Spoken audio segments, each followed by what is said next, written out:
Hello, dear UPSC aspirants. Welcome to my channel UPSC with Daksha. This is lecture 4 of ethics series. ये जो chapter है इसमें ethical behaviour के determinants देखेंगे, dimensions, standards and human interface के बारे में पढ़ेंगे. तो बेसिकली एथिकल बिहेवियर डिटरमाइन कैसे होता है, क्या फैक्टर्स इंपॉर्टेंट है, इस पर काफ़ी क्वेश्चन यूपीएससी पूछती है, इसे देखेंगे. So there is a lot of effort involved in making this video, so please press that like button for this video. And now let's move on straight to the topic. Right. अब देखिए ethical mind का क्या मतलब होता है, because देखिए ethical behaviour के क्या डिटर्मिनेंट्स होते हैं. तो बिहेवियर के लिए डिटर्मिनेंट्स ये होते हैं कि पहले तो आपको एथिकली रिफ्लेक्ट कर पाना ज़रूरी है. अगर आपको एथिकली रिफ्लेक्ट करना है तो उसके लिए क्या चीज़ें इंपॉर्टेंट है. तो what is an ethical mind, ये जानने की कोशिश करेंगे. तो देखिए एथिकल माइंड क्या होता है. Ethical mind is one where mind has the ability to think in right way, in a fair manner and in a responsible manner. तो देखिए एथिकल माइंड के ये कैरेक्टरिस्टिक्स हैं, ये एट्रीब्यूट्स हैं कि ethical mind is able to think in the right way, in a fair manner and in a responsible manner. ये 3 keywords बहुत ज़्यादा इंपॉर्टेंट है. बट देखिए सिर्फ इतनी बात नहीं है. It has to think right, fair and responsible, not for your own benefit, not just for your own benefit. You have to think from the perspective of the benefits of other as well. Right? तो देखिए ethical mind क्या होता है. You have the ability to think in right, fair and responsible manner. And the second thing is कि सिर्फ खुद के benefit के लिए ही नहीं, दूसरों के benefit के लिए भी same तरीके से सोचना, ये एक ethical mind होता है. ओके. अब देखिए एथिकल माइंड एक्चुअली में सोचता कैसे, ठीक है ना.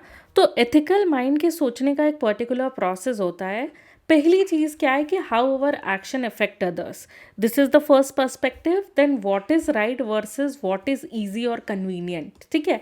तो सबसे पहली बात तो आप ये सोचेंगे कि हमारे एक्शंस दूसरों को कैसे अफेक्ट कर रहे हैं.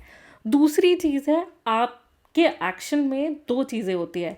एक तो आप वो करेंगे व्हाट इज़ राइट एंड दूसरी चीज़ आप वो करेंगे what is easy and convenient for you. Okay.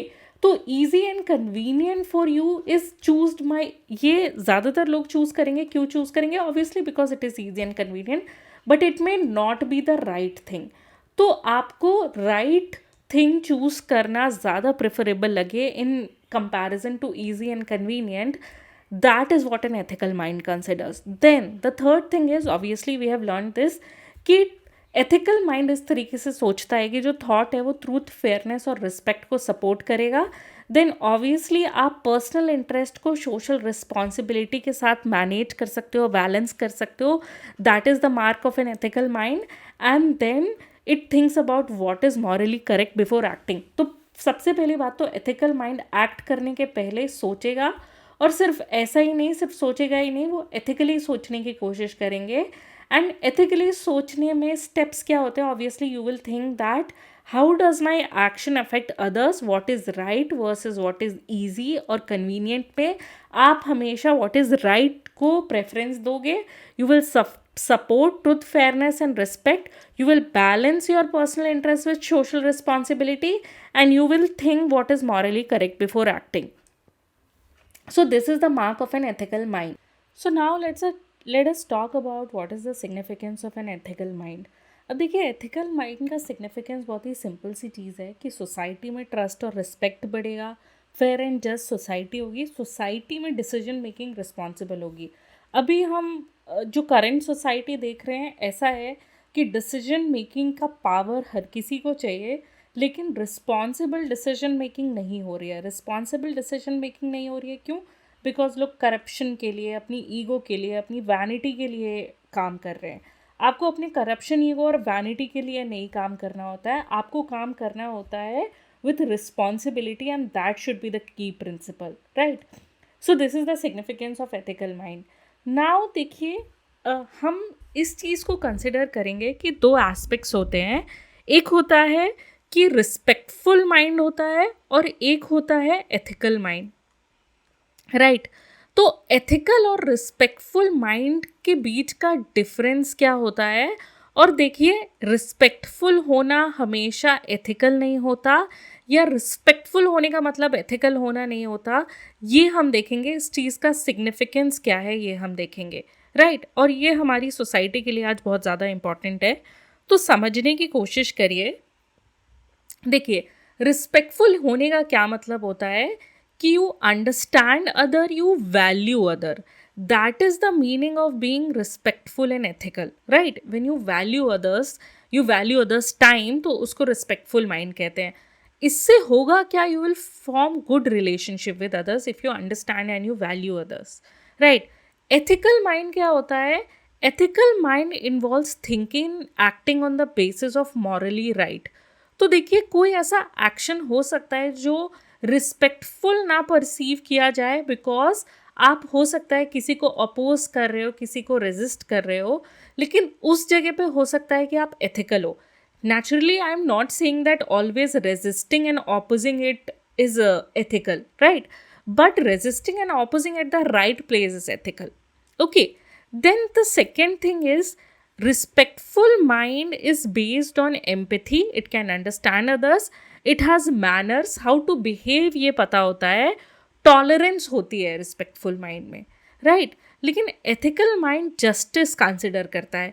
तो जस्टिस के लिए अगर टॉलरेंस की वैल्यू ज़रूरी है तो वो जस्टिस के अंदर कंसिडर करेगा, लेकिन अगर जस्टिस को रीस्टोर करने के लिए टॉलरेंस की वैल्यू ज़रूरी नहीं है तो वो कंसिडर नहीं करेगा। तो एथिकल माइंड में जस्टिस होता है, एथिकल माइंड में ऑनेस्टी होती है, इंटीग्रिटी होती है। तो कम वे मॉड अगर रिस्पेक्टफुल लगे तो भी वो अपना ओपिनियन बिल्कुल इंटीग्रिटी से देगा, अगर रिस्पेक्टफुल ना भी लगे तो भी वो अपना पूरा ओपिनियन इंटीग्रिटी से होगा। आप किसी गलत बात पे हर्ट हो सकते हो, आप चाह रहे हो कि आपसे ऐसा बिहेवियर किया जाए बट वो एथिकली गलत होगा, और फिर भी आप चाह रहे हो कि लोग रिस्पेक्टफुल रहे, ठीक है। तो देखिए, इंटीग्रिटी जिसमें होगी वो ये नहीं कंसिडर करेगा इस प्लेस पे कि आपके इमोशन हर्ट हो रहे हैं, क्योंकि वो आपके फॉल्स इमोशन को हमेशा बटरिंग करना एथिकल माइंड की रिस्पॉन्सिबिलिटी नहीं है। एथिकल माइंड की वो रिस्पॉन्सिबिलिटी है, एक सोशल रिस्पॉन्सिबिलिटी है कि इन द लॉन्ग रन चीज़ें सबके साथ सही रहे। देन देखिए, रिस्पेक्टफुल कैसे होता है कोई इंसान? तो देखिए, रिस्पेक्टफुल होता है, उसकी अपब्रिंगिंग रिस्पेक्टफुल होती है। तो there are some household जहाँ पे बहुत ही रिस्पेक्ट से बात करी जाती है। तो रिस्पेक्टफुल माइंड की लर्निंग अपब्रिंगिंग से होती है, इमिटेशन से होती है। यहाँ पे यू आर नॉट रिफ्लेक्टिंग, यहाँ पे आप रीजनिंग नहीं कर रहे हो कि मुझे इससे रिस्पेक्टफुल रहना है और इसके लिए आपने लॉजिक लगाया है, नहीं, आप ये नहीं कर रहे हो, आप अपनी अपब्रिंगिंग और इमिटेशन से रिस्पेक्टफुल हो। एंड देन एथिकल माइंड जो है, it is develop through self reflection and moral reasoning, ठीक है। तो अपने अंदर देखना है ना, ये देखना आप कहाँ पे गलत हो, कहाँ पे सही हो, आपकी क्या बिहेवियर है, इसको सेल्फ रिफ्लेक्शन कहेंगे, और मॉरल रीजनिंग कर रहे हो आप। तो एथिकल माइंड सेल्फ रिफ्लेक्शन और मॉरल रीजनिंग से डेवलप होता है। Then what is a respectful mind? Respectful mind focus करता है कि आपके और मेरे बीच में हारमोनी बनी रहे, आपके और मेरे बीच में टेंशन्स नहीं क्रिएट हो, ठीक है। और रिस्पेक्टफुल माइंड कंसिडर करता है म्यूचुअल रिस्पेक्ट को। बट एथिकल माइंड किसको कंसिडर करता है? एथिकल माइंड कंसिडर करता है मॉरल डिसीजन मेकिंग को, फेयरनेस को और ग्रेटर गुड को, ठीक है। तो ये वाली चीज़ है। तो यहाँ पे आप देखिए, फोकस ही दोनों बिहेवियर का अलग है। अगर आप रिस्पेक्टफुल हो, आपका ये मतलब है कि इंटरपर्सनल हार्मनी बनी रहे, म्यूचुअल रिस्पेक्ट रहे। लेकिन एथिकल माइंड किस चीज़ों पे फोकस करता है कि डिसीजन आपका मॉरल हो, डिसीजन आपका फेयर हो और उससे ग्रेटर गुड सर्व होता हो, ये एथिकल माइंड चाहेगा। देन देखिए, आप जब रिस्पेक्ट कर रहे हो किसी को, for example you are respecting parents and grandparents, but you don't understand why you are respecting your parents and grandparents. जब आप रीजनिंग करके इस चीज़ पे इवॉल्व करोगे कि क्यों पेरेंट्स और ग्रैंड पेरेंट्स को रिस्पेक्ट करना ज़रूरी है, ठीक है, तब आप एथिकल माइंड बनोगे। तो पेरेंट्स को रिस्पेक्ट करना ज़रूरी है because parents provide for you, they do hard work for you, and not only hard work for you, parents ने और ग्रैंड पेरेंट्स ने बहुत कुछ और भी किया होता है अपनी लाइफ में, उसका उन्हें एक्सपीरियंस होता है, and from that experience you should learn. Obviously you might learn some new things, and not always your parents and grandparents are correct, but then also, even if you oppose your parents or grandparents, that should always be in a respectful manner, right? So अगर आप ये reasoning कर रहे हो, questioning कर रहे हो, right, अगर आप ये रीजनिंग कर रहे हो, क्वेश्चन कर रहे हो, तो आप एथिकल माइंड हो, right? So this is the thing. But questioning unethical behaviour like selling adulterated food और सपोर्टिंग रॉन्ग डूइंग, ये एथिकल माइंड कर रहा होता है. तो एथिकल माइंड जो है वो उसके मन में थोड़ी रिस्पेक्ट अपने ग्रैंड पेरेंट्स के लिए ज़रूर कम हो जाएगी अगर उनके ग्रैंड पेरेंट्स कोई माफिया होंगे, राइट? या फिर उनके ग्रैंड पेरेंट्स एडल्टरेटेड फूड सेल कर रहे होंगे. तो एथिकल माइंड में उसके लिए रिस्पेक्ट कम होनी चाहिए. Obviously a greedy mind would think that oh what a business idea my grand parents had and I have to follow the same business idea. So there is a difference between the two. तो respectful mind और ethical mind के बीच का अंतर है. हम real life example समझते हैं कि why a respectful mind is not always ethical, और रिस्पेक्ट कहाँ पे अनएथिकल हो जाता है. First example, late us consider supporting a friend who is wrong. ठीक है, रिस्पेक्ट, वो फ्रेंड गलत है अपने एक्शन में, राइट? लेकिन आप उसको सपोर्ट कर रहे हो. क्यों सपोर्ट कर रहे हो? Because loyalty. Respectful mind loyalty को प्रेफरेंस देगा, लेकिन ये अनएथिकल है. अनएथिकल क्यों है? Because it is encouraging wrong doing, it is ignoring fairness, right? तो ये अनएथिकल है. एथिकल माइंड क्या करेगा कि वो ट्रुथ के लिए स्टैंड करेगा. अगर आपका फ्रेंड अपसेट भी हो जाता है उस चीज़ से, तो भी वो ट्रुथ को फॉलो करेगा. रियल लाइफ सिचुएशन में अगर चीटिंग आपका फ्रेंड कर रहा है एग्जाम में, still you are hiding that cheating, तो देखिए आप हो सकता है कि इंटरपर्सनल हार्मोनी मेंटेन कर सके उस फ्रेंड के साथ, लेकिन आप एथिकल तो नहीं हो. In the long run cheating आपके फ्रेंड को ही परेशान करेगी, right? Then the second thing is obeying an elder or superior when he or she is doing something wrong. तो आप डेफिनेटली उसकी अथॉरिटी को रिस्पेक्ट कर सकते हो. एक रिस्पेक्टफुल माइंड उसकी अथॉरिटी को रिस्पेक्ट करेगा, लेकिन एक अनएथिकल माइंड होगा. तो यहाँ पे ये अनएथिकल क्यों हो जाता है ये रिस्पेक्टफुल बिहेवियर? बिकॉज आप ब्लाइंड ओबीडियंस कर रहे हो और वो अपने अनएथिकल एक्ट्स करता जा रहा है. तो अनएथिकल एक्ट्स कंटिन्यू रहेंगे क्योंकि आपने अथॉरिटी को ब्लाइंड ओबीडियंस दे रखा है, क्योंकि आपको लगता है कि अथॉरिटी को ब्लाइंड ओबीडियंस देना ही रिस्पेक्ट है. ठीक है, तो this is the thing. But ethical mind का रिस्पॉन्स क्या होगा? वो क्वेश्चन करेगा, वो रिफ्यूज़ करेगा कि मैं रॉन्ग एक्ट में आपके साथ पार्ट नहीं लूँगा, right? And real life situation में अगर आप देखोगे कि कोई एम्प्लॉय है, बॉस ने कहा है कि आप डेटा को फॉल्सिफाई कर दीजिए, आउट ऑफ रिस्पेक्ट आप डेटा को फॉल्सिफाई कर देते हो क्योंकि आपके बॉस ने कहा है. बट एथिकल माइंड बोलेगा this is unethical sir, and you should also not do it, and let's do the right thing. Then consider the third example. आप अनफेयर कल्चरल और सोशल ट्रेडिशंस फॉलो करोगे, ठीक है? अगर आप रिस्पेक्टफुल माइंड हो तो आप कस्टम्स को फॉलो करोगे विदाउट थिंकिंग. तो इससे क्या होगा? देखिए, कस्टम्स दोनों तरीके के होते हैं. पॉजिटिव कस्टम्स होते हैं जो बहुत ज़्यादा ज़रूरी होते हैं, नेगेटिव कस्टम्स होते हैं नहीं ज़रूरी होते हैं. लंगर देखे, है ना, भंडारा देखे, ठीक है, या हमारे फेस्टिवल्स ही देखे, तो a lot of our festivals, langar और भंडारा इज़ कि देखिए it will help poor people, right? So अगर आप दिए जलाते हैं दिवाली पे, तो दिए जलाने में क्या होता है? ऑलवेज जो दिया मेकर होता है कोई ना कोई गांव से आता है, उसके पास साल भर में एक अपॉर्चुनिटी आती है कि वो अपने दिए बेच सके. You buy those, right? But at the same time custom में आप पटाखे फोड़ रहे हैं, तो देखिए अगर आप पटाखे फोड़ रहे हैं तो वहाँ पे लेबर एक्सप्लॉयटेशन से ही पटाखे बने होंगे, है ना? तो that is the thing, and you are polluting the environment. सारी चीज़ें आप कर रहे हो इन द लॉन्ग टर्म और पोल्यूशन होता है. तो अगर आप ऐसे हार्मफुल ट्रेडिशंस को चैलेंज नहीं करोगे, फेयरनेस नहीं प्रमोट करोगे, ऑब्वियसली ये अनएथिकल माइंड है. और दूसरा एग्जाम्पल इसका ये भी है ना कि यू आर एक्सेप्टिंग डाउरी और जेंडर बायस क्योंकि आपके फैमिली में ये कस्टम रहा है, तो यू आर आस्किंग कि नहीं आप इसी तरीके से एक्ट करो टू योर स्पाउस, राइट? कि नहीं नहीं आपकी लव मैरिज भी है बट मेरी फैमिली में तो डाउरी ली जाती है तो आपको डाउरी देनी पड़ेगी, है ना? एंड फॉर एग्जाम्पल एलिमोनी का ही एक ट्रेडिशन ही है कि आपने अपनी लाइफस्टाइल मेंटेन करने के लिए किसी मेन से एलिमनी ले रखी है। तो ये भी क्या है, आप बस उस चीज़ को रिस्पेक्ट करो कि नहीं, ये तो चलता आ रहा है तो हम करेंगे। बट आप ये भी तो सोचो ना कि if you are, high court ने भी यही कहा कि देखिए एलिमोनी इसलिए है कि डिस्टिट्यूशन ना हो जाए, कि आप बेघर ना हो जाओ, because a lot of women will beer and tolerate everything, क्योंकि डिस्टिट्यूशन ना हो जाए, कहाँ जाएं ये बहुत बड़ा सवाल होता है। उसके लिए इट इज़ नॉट फॉर कि आप है ना बिल्कुल इक्वलाइज कर लो प्रॉपर्टी और सारी चीज़ें, बिल्कुल इक्वलाइज कर लो या फिर उससे और ज़्यादा डिमांड करो जितना वो कमाता भी नहीं है, तो that is not alimony.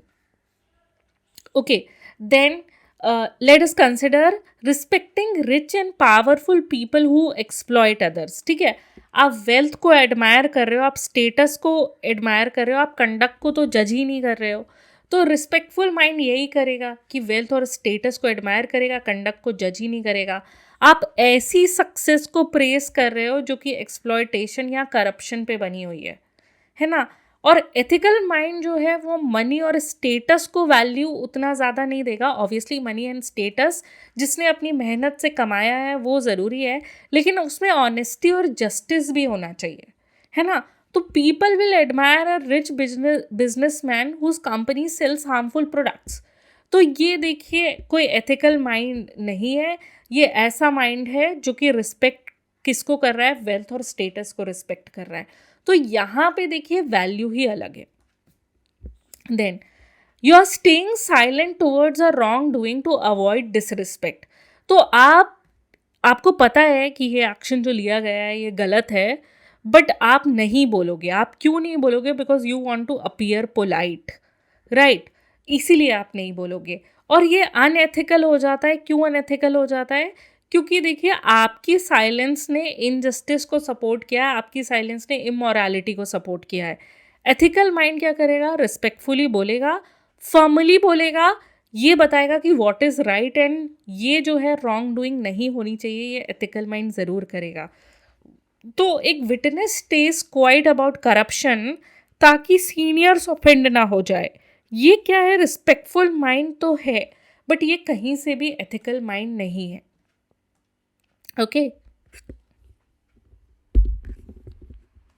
So let us now understand कि एथिकल बिहेवियर के डिटर्मिनेंट्स क्या क्या होते हैं, यानी कौन से ऐसे कॉम्पोनेंट्स हैं जो आपके अराउंड है और वो आपका एथिकल बिहेवियर डिटरमाइन करेंगे। सबसे पहली बात तो आपके इंडिविजुअल पर्सनालिटी ट्रेट्स आते हैं। तो from the same family there will be two siblings, और वो जो दो सिबलिंग्स हैं वो बहुत ही अलग अलग चीज़ें अचीव करेंगे और वो अपनी पर्सनल लाइफ में बहुत अलग अलग तरीके से बिहेव करेंगे। क्यों? उनके इंडिविजुअल पर्सनालिटी ट्रेट्स की वजह से। So for example somebody is very good to his spouse और उसका ही सिबलिंग जो है वो अपने स्पाउस के साथ बना ही नहीं पा रहा है, उसको बहुत ज़्यादा हर्ट कर रहा है अलग अलग तरीके से। तो देखिए इंडिविजुअल पर्सनालिटी ट्रेट्स अलग होते हैं। देन दूसरी चीज़ होती है आपकी कंट्री का कल्चर, आपका कल्चर, आपकी कंट्री का कल्चर। और देखिए कंट्री भी अलग अलग तरीके की हो सकती है। For example Pakistan is a country जहाँ पे जो कल्चर है वो बहुत ज़्यादा एथिकल बेसिस पे नहीं है, राइट। क्योंकि कल्चर ऐसा है ना कि पाकिस्तान को अगर हम देखें तो अपॉर्चुनिस्टिक कल्चर है, तो पीपल कैन एक्ट अपॉर्चुनिस्टिकली। बहुत ऊपर के आइडल्स पे नहीं बना हुआ है, बहुत टॉलरेंस पे नहीं बना हुआ है पाकिस्तान। तो people will have that kind of behaviour in their personal life as well, because if you see as Pakistan as a country, तो it made a very great show of जब हमारा वहाँ पे पायलट वहाँ पे गिर जाते हैं और फिर वो हमें वापस करते हैं। It made a great show of that. And then there was a incident where he was drinking tea and he said the tea is fantastic. And then when some traveler went to Pakistan and was talking about India, तो he was saying how is the tea and the tea is fantastic. तो इस तरीके से troll करने की कोशिश करी जा रही है, राइट। तो this is not an ethical culture. और ये आपका अपॉर्चुनिस्टिक जो बिहेवियर है ये डिटरमाइन करता है, आपका कल्चर भी डिटरमाइन करता है। तो देखिए कोई एक इंडिया जैसी कंट्री है, काफ़ी बड़ी है, अलग अलग लोगों का अलग अलग कल्चर है। ओके, सो फॉर एग्जाम्पल आप साउथ इंडिया में जाओगे, south Indian culture is very discipline. The culture of south India will build a lot of discipline. North India का कल्चर है इमोशन और कंपैशन के बेसिस पे है, लेकिन नॉर्थ इंडिया का कल्चर करंट में डिसिप्लिन जो है वो मेंटेन करने में फेल हो जाता है. बिकॉज यू नो बहुत ज़्यादा सिविक सेंस की प्रॉब्लम है. सिविक सेंस की प्रॉब्लम साउथ इंडिया में भी है, बट नॉर्थ इंडिया में ज़्यादा है. बिकॉज हर चीज़ पे कन्फ्रंटेशन होने लग रहा है. क्यों? अगर आप कुछ चीज़ डिसिप्लिन में नहीं कर रहे हो, आप कचरा जला रहे हो बाहर, आप कोई मना कर दे आपको, आप लड़ने लगोगे, है ना. तो this is becoming a trend in north India. Fine. तो कल्चर दोनों चीज़ है. नॉर्थ इंडिया में कंपैशन बहुत ज़्यादा है ना. अगर आप देखोगे तो people will give arms, people will give food, इतने ज़्यादा भंडारा हो रहा है, सारी चीज़ें हो रही है, बट भंडारा होकर के क्या हम वो चीज़ें क्लीन करते हैं? क्या हम अपने एनवायरनमेंट का ध्यान देते हैं? तो एनवायरमेंटल रिस्पॉन्सिबिलिटी कम है नॉर्थ इंडिया में. ओवरऑल पॉपुलर कल्चर का तो पार्ट नहीं है, but there are people in north India as well who care a lot about environment. Fine. And they will care about compassion also, they will care about discipline also. तो कुछ culture का part आपके behaviour में आता है, कुछ culture का part आपके बिहेवियर में नहीं आता है. Fine. So this is the difference between the culture of north and south India. I am not saying कि कोई इंडाइटमेंट है on the culture, but this is the reality of the thing, right. And other things as well. Then obviously आप किसी organisation या industry में काम करते हो और वो आपके बिहेवियर में दिखेगा ही दिखेगा. For example let us consider कि आपका जो एथिकल बिहेवियर है वो दोनों चीज़ों से दिखेगा. For example let us consider a teacher. ठीक है. तो टीचर के जो वर्किंग आवर्स होते हैं वो फिक्स्ड होते हैं. Teacher lives a very organized life. तो अगर आप टीचर को कभी भी काम करने के लिए बोल दो तो teacher might resist a little bit. Why? Because he knows कि एक फिक्स्ड वर्क कल्चर होता है, उसी के हिसाब से काम किया जाता है, which is fine. But let's say you are in police और let's say you are an engineer who has to go on site. ठीक है. तो अब देखिए संडे को काम बंद ज़रूर होता है, but safety of the buildings और ये सारी तो कभी भी देखी जाती है. इनका जो वर्क आवर्स है ये इमरजेंसी बेस्ड है. दे कैनॉट डिनाई, है ना. But even if they cannot deny, their life does not have that kind of organized discipline like a teacher has, right. तो देखिए इनका बिहेवियर और इनका बिहेवियर बहुत अलग अलग होगा. You are working in a care industry, है ना. तो वहाँ पे आप देखोगे you have to be polite. आप केयर इकोनॉमी में काम कर रहे हो, you have to be polite, right. But देखिए if somebody is working in the police, he is dealing with the criminals, he is sometimes dealing with hardened criminal, organized crime and everything. So you see कि उनका behavior थोड़ा hardened होता है, right. If you see a lot of times in army, discipline in family also is valued over anything. तो देखिए आपकी organisation और आपकी इंडस्ट्री भी आपका एथिकल बिहेवियर डिटरमाइन करती है. Fine. So these are the determinants of ethical behaviour. तो हम इंडिविजुअल पर्सनालिटी ट्रेट्स को सबसे पहले कंसिडर करते हैं. अब देखिए इंडिविजुअल पर्सनालिटी ट्रेट्स की भी कैटेगरीज होती हैं. तो first category is obviously moral values. Then there are emotional qualities, cognitive qualities, social qualities and spiritual qualities. ठीक है. मॉरल वैल्यूज़ क्या होती है? ऑनेस्टी, फेयरनेस, इंटीग्रिटी, जस्टिस, इसको हम मॉरल वैल्यू बोलेंगे. Empathy, compassion, self control and patience, these are emotional qualities. ये आपके इमोशन से चलती है. आपको एम्पैथी है, कंपैशन है, आपको अपने ऊपर कंट्रोल है या नहीं है, ये आपके इमोशंस पे, आपके इमोशन रेगुलेशन पे डिपेंड करता है. कॉग्निटिव क्वालिटीज़ क्या होती हैं? Whether you are open minded और नॉट. ओके. किसी ने ऐसी बात कह दी, किसी ने ऐसा कल्चरल पैराडाइम कह दिया जिससे आप सहमत नहीं है ना. For example there is a person who is heterosexual but he comes in touch with a person who is homosexual. तो there are some people who will very openly accept that कि yes, definitely I am heterosexual, I am attracted towards a particular gender, but somebody who is homosexual may be right in his own context. यहाँ पे open mindedness है. But a person who is heterosexual and if they will challenge someone who is homosexual, अरे यार तुम ऐसे कर कैसे लेते हो, अरे यार what is this kind of behavior and this is not natural and these kind of things they will say openly to them. है ना, तो ये ओपन माइंडेडनेस नहीं दिखाता. So these are cognitive quality. आप रीजनिंग कर पा रहे हो, आप मॉरल रीजनिंग कर पा रहे हो या नहीं, आप क्रिटिकल थिंकिंग कर पा रहे हो नहीं, आप सिर्फ अथॉरिटी को ओबीडियंट हो या फिर आप क्रिटिकली थिंक कर पा रहे हो या नहीं. किसी ने आपसे बोला कि देखिए ये जो पर्टिकुलर थिंग है, like dumping trash in the open is wrong, है ना, तो instead of saying yes it is wrong and I will take my responsibility and I will make others aware about the responsibility also, what do you do कि because everybody is not picking up trash or everybody is dumping trash in the open, so that is why I will also dump trash in the open. This is a lack of critical thinking, right?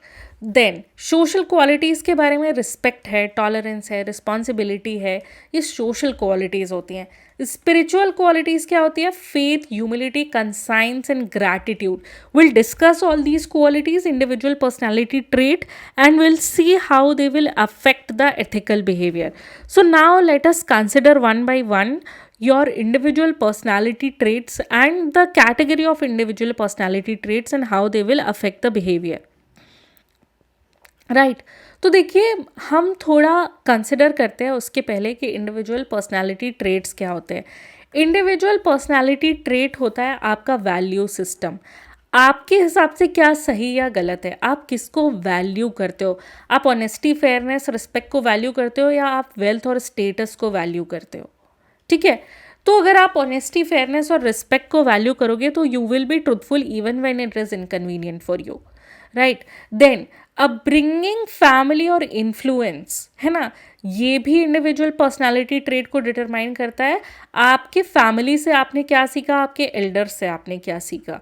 तो आपके family में अगर respectful behaviour है, आपके family में ये प्रथा चली कि आप लोगों को हेल्प करते हैं, आप भी हेल्प करोगे. देन एजुकेशन, ऑब्वियसली एजुकेशन से आपको इंटीग्रिटी मिली, रीजनिंग मिली, या एजुकेशन से आपको वाइल्ड लस्ट फॉर पावर और वेल्थ मिला.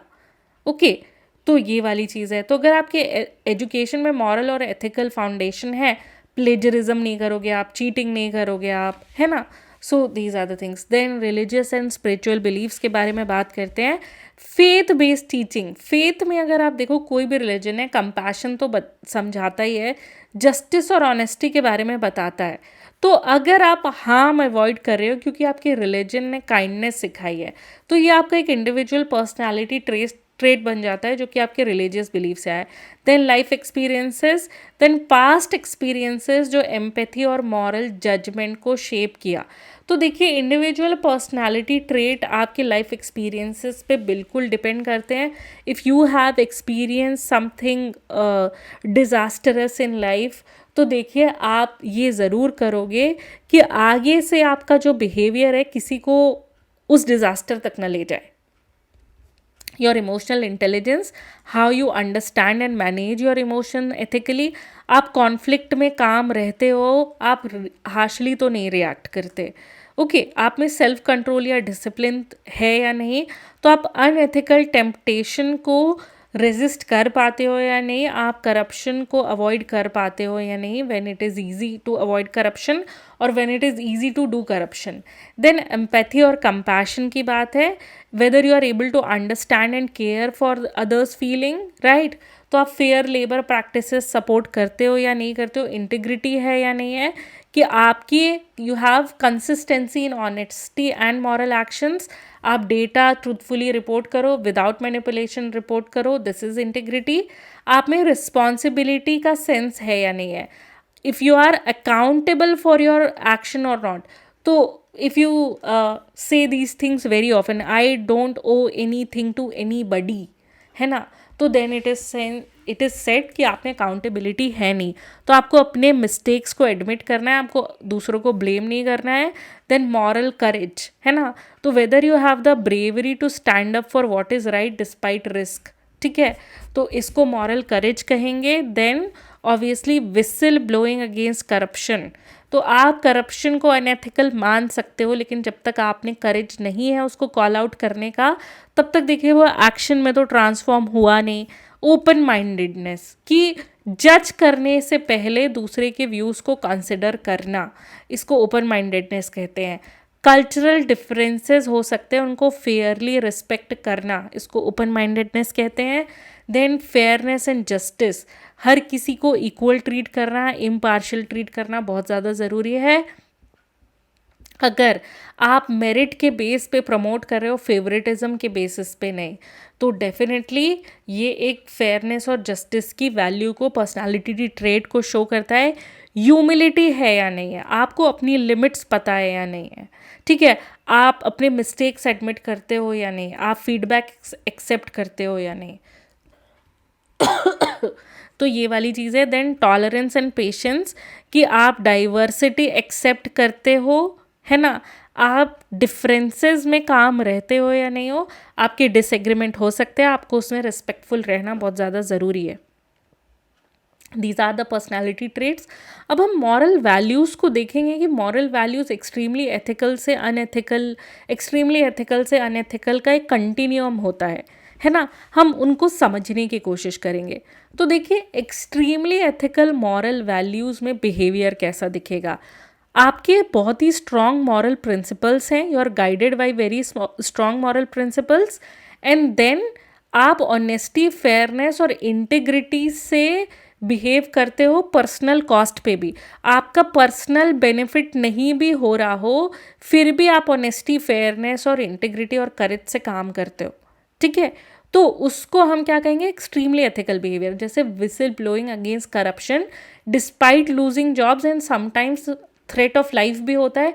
And you have seen many people in India whistle blowing के टाइम पे अपनी जान गंवाई है, but still they have done that thing. तभी विसिल ब्लोइंग का कॉन्सेप्ट जिंदा है, नहीं तो विसिल ब्लोइंग का कॉन्सेप्ट ही जिंदा नहीं होता।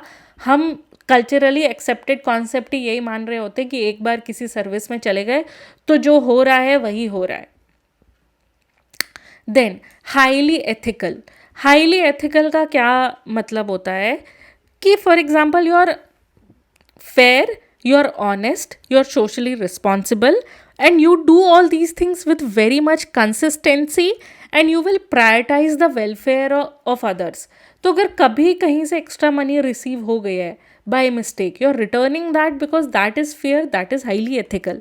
देन मॉडरेटली एथिकल, इसको हम कन्वेंशनल मोरालिटी बोलते हैं, है ना। इसका क्या मतलब होता है, you will do the right, but तब तक जब तक सोशल नॉर्म्स या पीयर प्रेशर आपके ऊपर, जब तक आप सोशल नॉर्म्स को कंफॉर्म कर रहे हो, इसको कंफॉर्मिटी कहते हैं।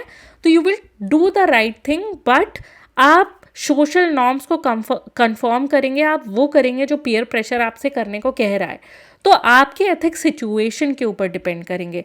तो आपको राइट चीज़ें पता है, बट आपकी प्रायोरिटी क्या है, आपकी प्रायोरिटी है सोशल कंफॉर्मिटी, आपकी प्रायोरिटी है to give in to the peer pressure, क्योंकि you don't want to be left out, because आपको फोमो बहुत ज़बरदस्त हो जाएगा। तो आपने रूल्स इसलिए फॉलो किए हैं क्योंकि आप फिट इन करना चाहते हो, लेकिन आप छोटी छोटी जो स्मॉल रॉन्ग्स हैं उनको इग्नोर करोगे। तो इसको मॉडरेटली एथिकल बिहेवियर कहते हैं या कन्वेंशनल मोरालिटी कहते हैं। Then there is something called ethical neutrality. Ethical neutrality का क्या मतलब होता है, आपको मॉरल डायरेक्शन नहीं है, आप एम्बिवेलेंट हो, आपको पता नहीं है कि क्या सही है क्या गलत है। इसको पता है कि क्या सही है क्या गलत है, लेकिन वो तभी सही करेगा जब सब लोग उससे कंफर्म कर जाएंगे, है ना। अगर उसे सही करने के लिए किसी के अगेंस्ट जाना पड़े तो वो नहीं जाएगा। एथिकल न्यूट्रल और एम्बिवेलेंट क्या होता है कि उसको स्ट्रॉन्ग मॉरल डायरेक्शन ही नहीं है, तो उसको जो बेनिफिट करेगा और जो उसे लगेगा कि ये कॉमन है, ये कर लेंगे। तो किसी को वर्कर ने कुछ अनएथिकल कर दिया तो वो अवॉइड नहीं करना चाह रहा, तो वो उसमें इन्वॉल्व नहीं होना चाह रहा, वो नहीं कर सकता, तो वो इन्वॉल्वमेंट अवॉइड करेगा। तो इसको एथिकली न्यूट्रल या एम्बिवेलेंट बिहेवियर कहते हैं। ये इन द लॉन्ग रन खुद को भी नहीं बेनिफिट करेगा, क्योंकि अगर किसी के साथ कुछ गलत हो रहा है आगे जा करके आपके साथ भी होगा। Then mildly unethical behaviour. Mildly unethical behaviour का क्या मतलब होता है, you will compromise integrity for personal comfort और गेन, है ना, and you will justify wrong action. तो इसको हम माइल्डली एथिकल कहते हैं। आपने ऑफिस सप्लाईज ले ली, ठीक है, आप छोटी छोटी झूठ बोल लेते हो, आप बहुत बड़ा झूठ नहीं बोलोगे लेकिन आप छोटे छोटे झूठ बोल लेते हो, ठीक है, उसको माइल्डली अनएथिकल कहते हैं। देन अनएथिकल, आप हमेशा डिसऑनेस्टी से अनफेयरली ही काम करते हो क्योंकि आपको सेल्फ इंटरेस्ट सबसे बड़ा है, आपको पावर चाहिए, आपको मनी चाहिए, आपको दूसरे को कितना भी हार्म हो रहा है, वो मर जाए, वो एक्सप्लॉइट हो जाए, आपको कुछ मतलब नहीं है। तो इसको हम कहते हैं अनएथिकल। तो you are going to manipulate accounts when you are exploiting workers, then that is unethical. Then extremely unethical, this means you are acting with deliberate harm. आप धोखाधड़ी कर रहे हो, डिसीट कर रहे हो, एक्सप्लॉयटेशन कर रहे हो, आपको मॉरल वैल्यूज़ का कोई कंसिडरेशन ही नहीं है। वही आप वही हो जहाँ से करप्शन ओरिजिनेट हो रहा है, आप वही हो जो स्कैम्स कर रहे हो, ऑपरेशन कर रहे हो, डेलिबरेट इनजस्टिस फैला रहे हो। तो this is the moral continuum कि हम यहाँ से आते हैं कि सबसे पहले एक्सट्रीमली एथिकल बिहेवियर होगा, वो पर्सनल कॉस्ट पे भी एथिकल एक्शंस करेगा। दूसरा, वो दूसरों के वेलफेयर को प्रायोरिटाइज करेगा, वो हाईली एथिकल है।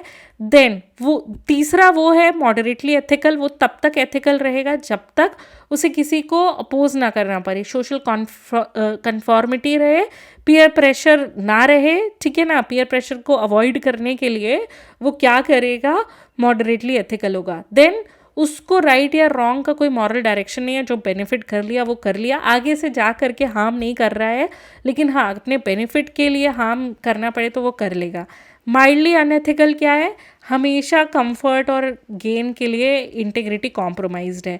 अनएथिकल क्या है, बिल्कुल डिसऑनेस्टली और अनफेयरली ही काम करेंगे। और एक्सट्रीमली अनएथिकल क्या है, धोखाधड़ी करेंगे, एक्सप्लॉयटेशन करेंगे, डेलिबरेटली हार्म करेंगे, जानबूझ करके हार्म करेंगे लोगों को, ठीक है। तो that is called extremely unethical behaviour. Then let us consider about emotional qualities. Emotional qualities भी एथिकल से अनएथिकल के कंटिन्यूम में जा सकती है। Let us consider extremely ethical emotionally mature कहलाते हैं, ठीक है। आपके अंदर डीप एम्पैथी है, कंपैशन है, पेशेंस है, स्ट्रॉन्ग सेल्फ कंट्रोल है, प्रेशर के अंदर भी आप में स्ट्रॉन्ग सेल्फ कंट्रोल है। तो you forgive a person who wronged you and still you help them improve. इसको कहते हैं एक्सट्रीमली अनएथिकल बिहेवियर, कि किसी ने आपके साथ कुछ गलत किया, आपने उसको फॉरगिव कर दिया and in the future you are also helping them improve. तो इसको कहते हैं extremely ethical person, extremely emotionally mature person. Okay, then what is highly ethical, emotionally balanced, जिसको कहते हैं कि उसे दूसरों की फीलिंग की समझ है, वो काम रहता है, वो एंगर को अवॉइड करता है, वो हमेशा काइंडली एक्ट करता है। तो देखिए यहाँ पे आप क्रिटिसिज्म को कामली हैंडल कर रहे हो, रिस्पेक्टफुली हैंडल कर रहे हो। So this is like a highly ethical behavior. Then there is something called moderately ethical behavior. What is moderately ethical behavior? That you will try to be patient. Okay, you will be fair, but sometimes emotional influences आपके decision making में आ जाएंगे, तो इसको हम moderately ethical behaviour मानेंगे।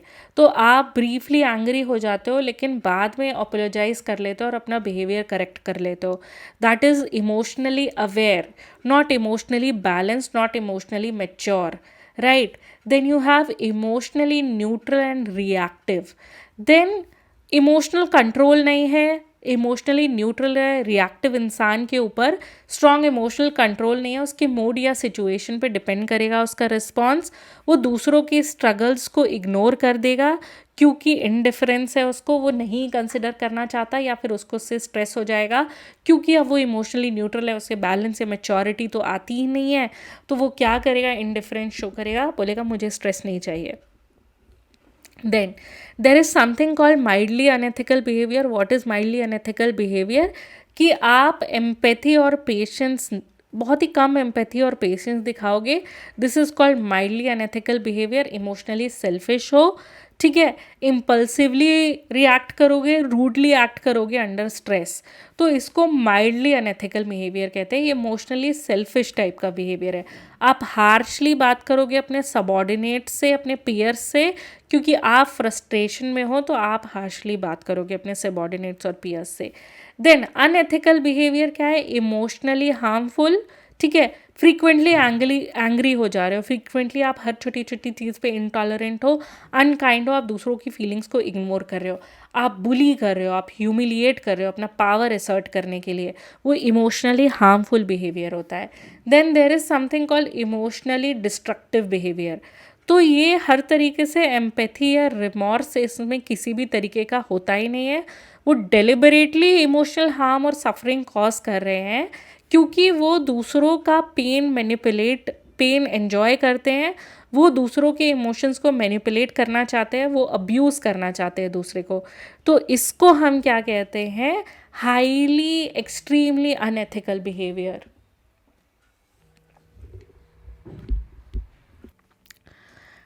तो हमने moral and emotional qualities में एक्सट्रीमली एथिकल टू अनएथिकल देख लिया है. अब हम कॉग्निटिव क्वालिटीज़ में देखेंगे from extremely ethical to unethical. अब देखिए, what is the meaning of cognition. Cognition मतलब आप कॉन्शियसली सोच पा रहे हो, रिफ्लेक्ट कर पा रहे हो, रीज़न कर पा रहे हो, इसे कॉग्निशन कहते हैं. तो अगर कॉग्निशन की हम बात करें या कॉग्निटिव ओरिएंटेशन की बात करें, इंडिविजुअल ट्रेट है कॉग्निटिव क्वालिटीज़. और एक्सट्रीमली एथिकल अगर कोई कॉग्निटिवली होगा तो वो कैसा होगा? तो वो हमेशा ओपन माइंडेड होगा, स्ट्रॉन्ग मॉरल रीजनिंग यूज़ करता होगा, क्रिटिकल थॉट यूज़ करता होगा कोई भी डिसीजन लेने के पहले. तो डिसीजन यहाँ पे किस चीज़ पे बेस्ड है? आप ओपन माइंडेड हो इस चीज़ पे, दूसरा कि आपने मॉरल रीजनिंग यूज़ करी हुई है, एंड तीसरी चीज़ आपने क्रिटिकल थॉट यूज़ किया हुआ है. कि आप क्रिटिकल थॉट का एक्चुअली में मतलब क्या है? कि किसी भी चीज़ को उसकी फेस वैल्यू पे एक्सेप्ट नहीं करना, है ना. उसके बारे में वाकई सोचना कि क्या ये चीज़ हमारे लिए ज़रूरी है, सही है, गलत है, ट्रुथ है, लॉजिकल है, क्या चीज़ है, इसे क्रिटिकल थॉट कहते हैं. तो ये एक्सट्रीमली एथिकल बिहेवियर का डिस्क्रिप्शन है. तो अगर मान लीजिए किसी एक्सट्रीमली एथिकल पर्सन है, कॉग्निटिवली अगर वो एथिकल है, तो वो क्या करेगा? ही और she will listen to all sides in a dispute. वो फैक्ट्स को एनालाइज करेगा, वो फेयर जजमेंट देगा. अनपॉपुलर हो सकता है ऐसा जजमेंट, लेकिन फिर भी वो फेयर जजमेंट देगा. तो that is a trait of ऐसे इंसान का जो कि एक्सट्रीमली एथिकल है कॉग्निटिवली. अब आप देखिए, हाईली एथिकल है, रैशनल एंड फेयर थिंकर बुलाएंगे हम उसे. ठीक है, रैशनल एंड फेयर थिंकर है, अभी भी वो है एथिकल, है ना. हाईली एथिकल है, एक्सट्रीमली एथिकल की बात नहीं कर रहे हैं. तो he will be open to diverse opinion. वो एविडेंस को इवेल्युएट करेगा, एथिकली रीजन करेगा किसी भी चीज़ को जज करने के पहले. अपनी मिस्टेक्स को वो एडमिट करेगा आफ्टर सीइंग न्यू फैक्ट्स और अपना डिसीजन करेक्ट करेगा. ये हाईली एथिकल थिंकर है, जो कि रैशनल और फेयर थिंकर भी है.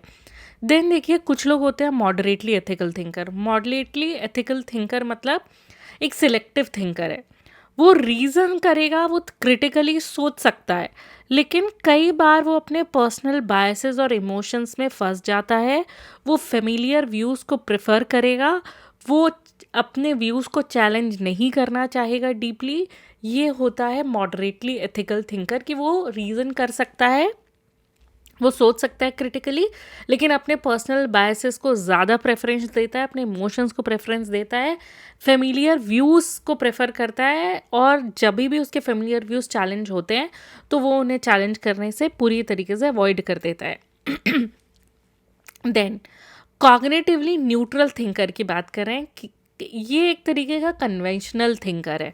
वो फिक्स्ड पैटर्न पे सोचता है, वो ट्रेडिशन पे रिलाई करेगा, वो अथॉरिटी पे रिलाई करेगा, क्वेश्चनिंग वो नहीं करेगा, वो कभी भी किसी भी चीज़ का डीप रिफ्लेक्शन नहीं करेगा.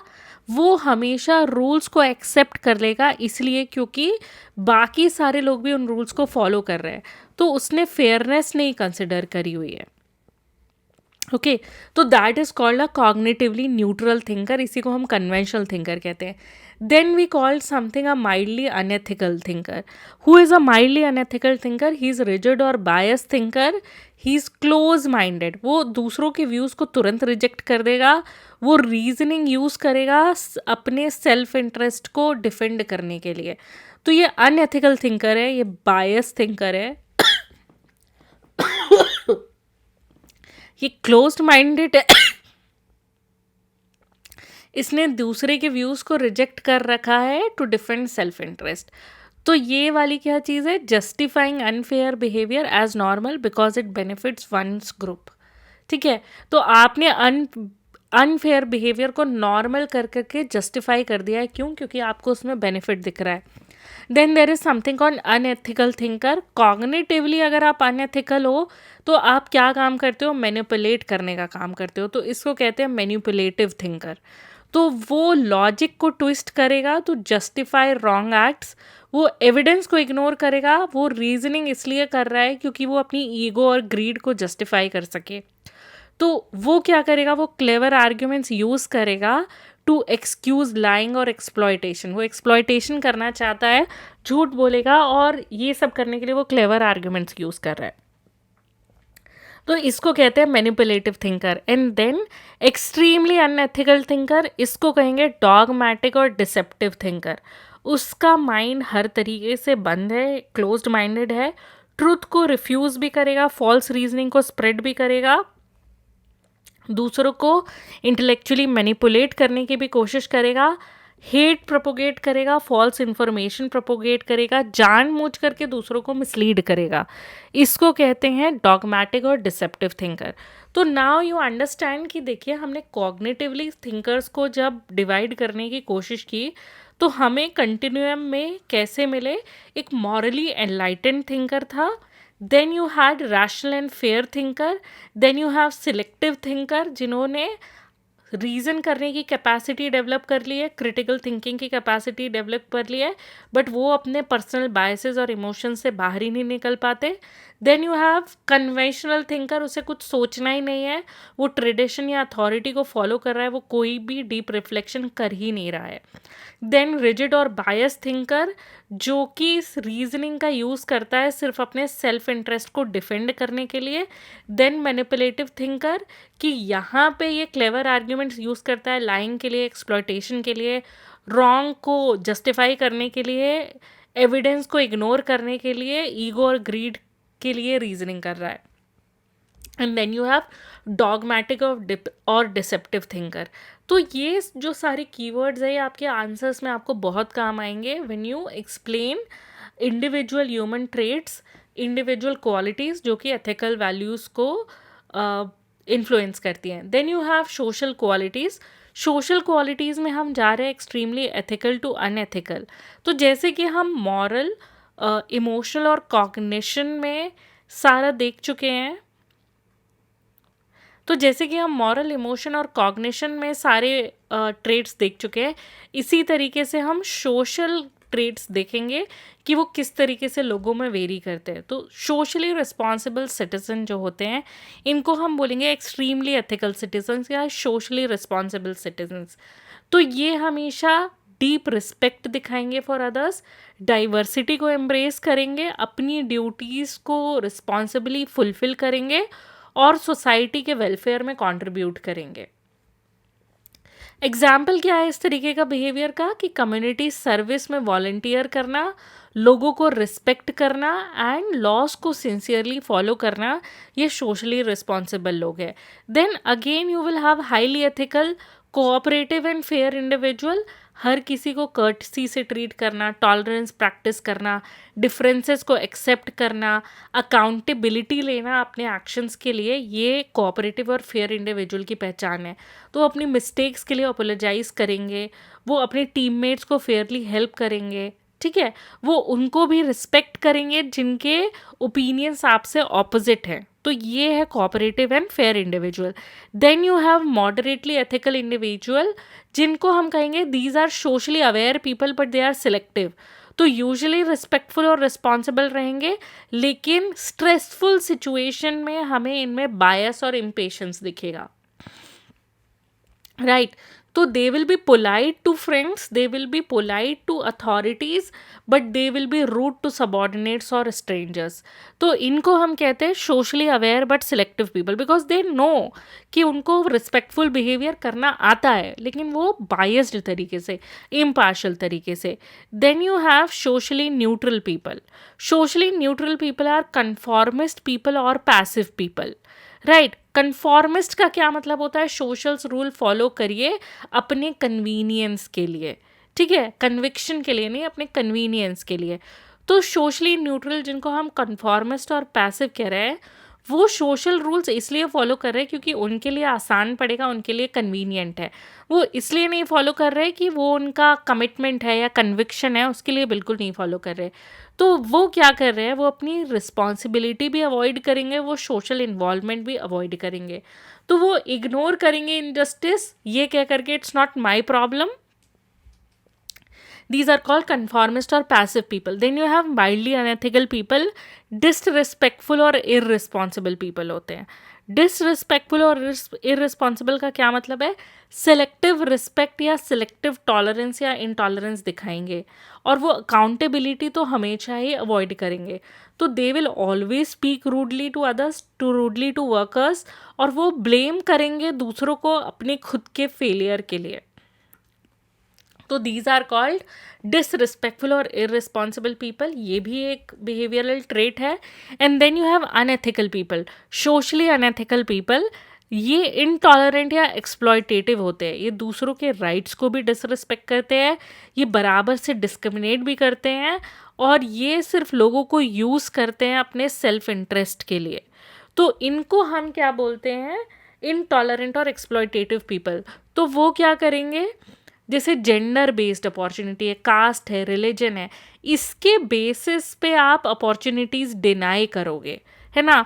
You hate a particular caste, you hate people from particular religion, and you hate people from a particular gender, तो you will deny them proper respect and opportunities. ये हैं इनटॉलरेंट और exploitative people. And then you have extremely unethical people, and these are socially harmful people. Right अब इनका behaviour कैसे होता है? Socially harmful लोग ओपनली हेट स्प्रेड करते हैं, ओपनली वो अपने प्रेजुडिसेस और बायसेस जो है उनको ब्रॉडकास्ट करते हैं, वो वायलेंस को प्रमोट करते हैं, and they will like act irresponsibly without regard for others dignity. तो इन्हें दूसरे की डिग्निटी का कोई भी ख्याल ही नहीं है, राइट। तो ये क्या करेंगे, इस तरीके के लोग, सोशली हार्मफुल लोग, they will lead hate campaigns, they will promote social division in society, and they will harm public property. These are people who are highly unethical, extremely unethical, and they are socially harmful as well. तो ये social quality है। तो हमने क्या देखा, socially responsible citizen से जो कि कम्युनिटी सर्विस में वॉलंटियर कर रहा है, सभी लोगों को इक्वली रिस्पेक्ट दे रहा है, irrespective of caste, creed, gender and everything, and he is following laws. And then from there you have cooperative and fair individual. They will be apologetic for their mistakes, they will respect others' opinions. Then you have socially aware but selective, that they will be polite to friends but they will be rude to subordinate or strangers. And then you have conformist or passive, हर चीज़ को ignore कर देना, it's not my problem, let society deal with it. Then you have disrespectful or irresponsible people who speak rudely to others, who blame others for their own failure. Then you have intolerant or exploitative people who deny opportunities based on a particular gender, caste or religion. And then you have socially harmful people who lead hate campaigns, who promote social division in societies, or who harm the public property, right? So these are social qualities from extremely ethical to unethical people. Now let us look at the spiritual qualities.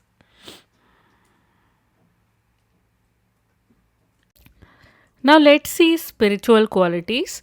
तो देखिए spiritual qualities में भी there will be extremely ethical people.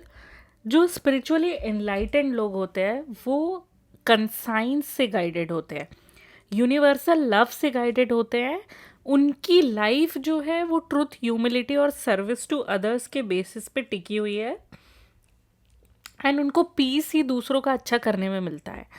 तो extremely ethical people, spiritually extremely ethical people are spiritually enlightened people who are deeply guided by conscience, they are guided by universal love, they are guided by truth, humility and service to other, and they find peace in doing good. Okay, now these kind of people will always be selfless, और वो दूसरों को जब help कर रहे हैं तो वो रिवॉर्ड को एक्सपेक्ट नहीं कर रहे हैं, तो they will help others without expecting rewards, right. Then you have highly ethical people. Highly ethical people, spiritually aware people, उनकी कुछ वैल्यूज़ होती हैं. वैल्यूज़ क्या? ऑनेस्टी है, फॉरगिवनेस है, ग्रैटिट्यूड है, इनर पीस है. देखिए, ऑनेस्टी तो एक वैल्यू है जिसे हम जानते ही हैं कि हर चीज़ में अपराइट रहना, जो ट्रुथ है वो बताना, जहाँ पे ट्रुथ बताना बहुत ज़्यादा ज़रूरी है वहाँ पे भी बताना. फॉरगिवनेस का क्या मतलब होता है कि यू डोंट होल्ड ग्रज, माफ़ कर देना. ग्रैटिट्यूड का क्या मतलब होता है कि देखिए, gratitude means that you respect people, right, you are grateful towards people. Okay, and this is a very important quality, because देखिए, आप किसी के एक्सपीरियंस के लिए उसके लिए ग्रेटफुल हो, कोई आपके लिए कुछ कर रहा है आप उसके लिए ग्रेटफुल हो, ये बहुत ज़्यादा ज़रूरी है, because this works as an incentive, जिससे सोसाइटी में इन चीज़ों को मदद मिलती है कि लोग दूसरों के लिए कुछ करें एंड लोग उससे इंस्पायर हो. तो when people give a lot of gratitude to the people who have really done something well for others, instead of like, क्योंकि अच्छा करने पे भी कई बार पनिशमेंट मिल जाती है, तो अगर ग्रैटिट्यूड होगा एक ऑनेस्ट ऑफिसर के लिए, तो ज़्यादातर ऑफिसर्स ऑनेस्ट होने की कोशिश करेंगे, यानी एटलीस्ट प्रिटेंड तो करेंगे, क्योंकि उन्हें पता है कि इससे ग्रैटिट्यूड मिलता है. तो it is one of the biggest thing which hold society together. And spiritually aware people can like show gratitude towards other people. They will deliberately do one thing, that is they would avoid harm to any being. They will show humility and faith in moral principles as well, right. Then इनका अगर हम example ले तो क्या होगा? दे will always forgive those who wrong them, they will express gratitude, they will always maintain inner calm. So these are spiritually aware people. Then देखिए, एक होते हैं कि इनको हम मॉडरेटली एथिकल पीपल कहते हैं, रिचुअलिस्टिक बिलीवर कहते हैं. तो ये लोग स्पिरिचुअलिटी आउटवर्डली प्रैक्टिस करते हैं. ये लोग प्रेयर्स करेंगे, रिचुअल्स करेंगे, लेकिन वो प्रेयर्स और वो रिलीजन के जो रिचुअल्स हैं उनसे जो लेसन्स मिल रहे हैं, मॉरल लेसन्स मिल रहे हैं, वो डेली एक्शन में नहीं उतार पाएंगे. तो देखिए, यहाँ पे क्या है ना, they will attend worship, they will bow down towards their gods, but in real life they will show anger or pride in their personal life. So these are ritualistic believer. Then you have spiritually neutral people, and these will be indifferent. इनमें कोई strong spiritual belief नहीं है, इनमें कोई inner guidance का compass नहीं है, उनका फोकस मेनली मटेरियल गुड्स पे होता है, उनकी एथिकल चॉइसेस डिपेंड करती हैं उनके कन्वीनियंस के ऊपर. तो वो अपनी कॉन्साइंस को भी इग्नोर करते हैं, वो किसी भी तरीके का मॉरल रिफ्लेक्शन भी नहीं करते हैं. जब उन्हें पर्सनल सक्सेस चाहिए तो उन्हें पर्सनल सक्सेस चाहिए, that's it. Then you have mildly unethical people. ये लोग ईगो ड्रिवन होते हैं. इनमें जो चीज़ डोमिनेट करती है वो होती है प्राइड और सेल्फ इंटरेस्ट. तो इनमें जो चीज़ डोमिनेट करती है वो होती है प्राइड और सेल्फ इंटरेस्ट, और ये यूज़ करते हैं स्पिरिचुअलिटी और फेथ का सिर्फ अपनी इमेज बनाने के लिए, पर्सनल बेनिफिट के लिए. Because nowadays you see so many rich people जो कि बहुत ही ज़्यादा एक्सप्लॉयटेटिव होंगे, and there might be a lot of politicians, right. तो they will use religion for pride and self interest, है ना. तो वो एक्चुअली में स्पिरिचुअल है नहीं, वो स्पिरिचुअली यूज़ कर रहे हैं, इमेज के लिए यूज़ कर रहे हैं, पर्सनल बेनिफिट के लिए यूज़ कर रहे हैं. तो वो पब्लिकली डोनेट करेंगे फेम के लिए, और वो एक्सप्लॉयट करेंगे लोगों को प्राइवेटली. तो these are called ego driven people, these are called mildly unethical people. But then you have unethical, hypocritical and dishonest. तो वो बहुत प्रिटेंड करेंगे कि वो वर्चुअस हैं, वो रिलीजियस हैं, और वो हर तरीके के अनएथिकल एक्ट करते रहेंगे. उनमें जेन्युइन फेथ और ह्यूमिलिटी कहीं भी नहीं है. वो मोरालिटी प्रीच करेंगे, लेकिन उनसे ज़्यादा चीट करना या रियल लाइफ में डिसीव करने वाला बिहेवियर और कोई कर ही नहीं रहा होगा. Then you have spiritually corrupt. They will always act with hatred, deceit और cruelty. उनमें कोई conscience, guilt और moral responsibility नहीं होती. वो violence को encourage करेंगे, injustice को encourage करेंगे और hate को encourage करेंगे in the name of religion or ideology. So these are spiritual people from extremely ethical to unethical. तो ये आपको consider करना चाहिए whenever you are determining the individual personality trait. क्योंकि हमने क्या बोला कि देखिए इंडिविजुअल पर्सनैलिटी ट्रेट्स किस पे डिपेंड करते हैं. इंडिविजुअल पर्सनैलिटी ट्रेट्स डिपेंड करते हैं कुछ क्वालिटीज़ पे. ये क्वालिटीज़ या ये ट्रेट्स क्या है, ओके ये क्वालिटीज़ या ये ट्रेट्स क्या है. तो मॉरल वैल्यूज़ हमने देखी थी, इमोशनल क्वालिटीज़ देखी थी, cognitive, social and spiritual qualities देखी, और उसमें हमने देखा कि दीज क्वालिटीज़ में कंटिन्यूम है. एथिकल टू अनएथिकल लोग इसमें दिखेंगे एक्चुअली कैसे, राइट. तो ये था हमारा फर्स्ट कि देखिए individual personality traits will define your ethical behaviour. But then the culture of a country, culture या फिर कंट्री का ऐसा कल्चर एज अ होल वो भी डिटरमाइन करता है आपका एथिकल बिहेवियर. क्योंकि देखिए कल्चर जो है कंट्री का, उसका क्या मतलब होता है, आपके बिलीव्स, आपके ट्रेडिशंस, कस्टम्स, वैल्यूज़ और नॉर्म्स. और ये आपके जो बिलीव्स, ट्रेडिशन, कस्टम्स, वैल्यूज़ और नॉर्म्स हैं, ये देखिए ये डिसाइड करते हैं कि आपकी सोसाइटी कैसे सोचती है, कैसे फील करती है, कैसे एक्ट करती है. ओके, बिकॉज अगर आप देखिए सोसाइटीज़ काफ़ी अलग अलग तरीके की है. एक सोसाइटी हम देखें बहुत ही कंजर्वेटिव सोसाइटी या बहुत ही कंजर्वेटिव नेशन है, तो वो हर चीज़ पे ब्लास्फेमी में के लॉज लगा देता है और छोटी सी बात पे लोगों को एग्जीक्यूट करने लगता है. तो अगर कोई ऐसा कंट्री है जो हर छोटी चीज़ पे अपने लोगों को एग्जीक्यूट या पनिशमेंट देने के लिए बैठ जाए लेकिन खुद कोई रिस्पॉन्सिबिलिटी ना ले, तो इस तरीके की अथॉरिटेटिव या पावर ड्रिवन या डोमिनेशन का जो नेचर है वो लोगों में भी आएगा. But let say any country is a open country.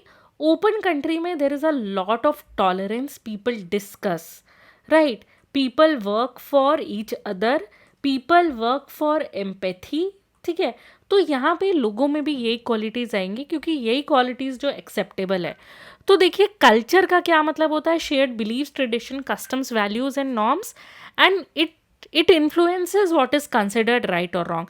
देखिए राइट और रॉन्ग होना एक बात है और टू बी कंसिडर्ड राइट और रॉन्ग ये अलग बात है. तो टू बी कंसिडर्ड राइट और रॉन्ग, तो देखिए अथॉरिटेटिव या डोमिनेटिंग बिहेवियर राइट कंसिडर किया जा सकता है क्योंकि उस कंट्री का कल्चर ही ऐसा है कि वहाँ पे अथॉरिटेटिव और रॉन्ग बिहेवियर जो है वो राइट कंसिडर किया जा रहा है. बट ऐसा होना नहीं चाहिए ना. तो इसलिए देयरफॉर एक जो कल्चर है कंट्री का वो बहुत ही पावरफुल रोल प्ले करता है इन डिटरमाइनिंग एथिकल बिहेवियर.